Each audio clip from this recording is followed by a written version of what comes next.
আসসালামু আলাইকুম। আশা করি সবাই ভালো আছেন। আজকে আমি এই যে ছোট চিংড়ি এগুলো ভুনা করব আলু দিয়ে।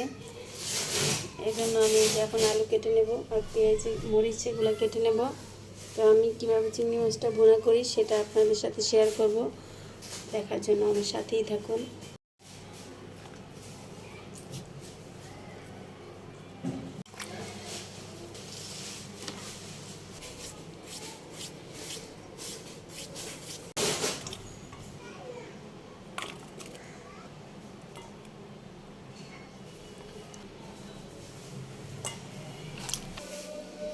এই যে আমার পেঁয়াজ কাঁচামরিচ আলু কাটা হয়ে গেছে। এখন আমি রান্নাটা বসিয়ে দেব।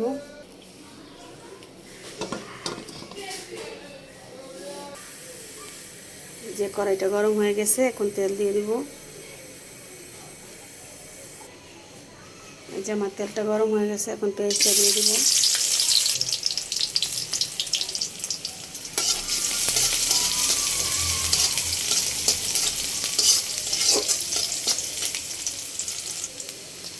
পেঁয়াজের সাথে আমি চিংড়ি মাছটাও ভেজে নেব।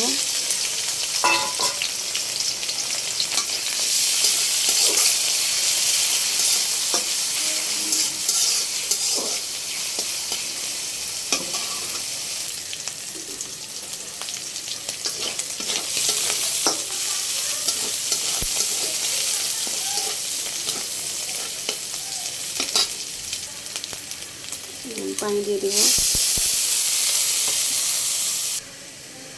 লবণ, হলুদ, মরিচের গুঁড়া, ধনিয়ার গুঁড়া,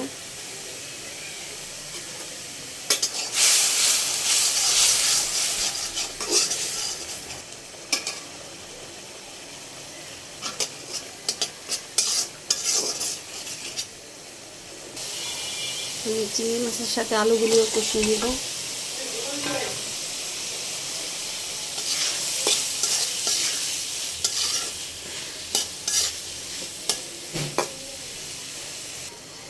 আমি একটুখানি পানি দিয়েছি আলুটা সেদ্ধ হওয়ার জন্য। এখন আমি ঢেকে দেব।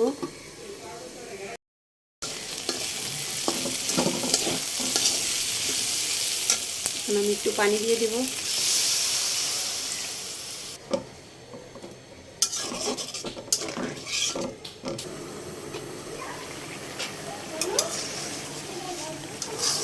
এই যে আমার চিংড়ি মাছটা প্রায় হয়ে গেছে, এখন আমি নামিয়ে নেব।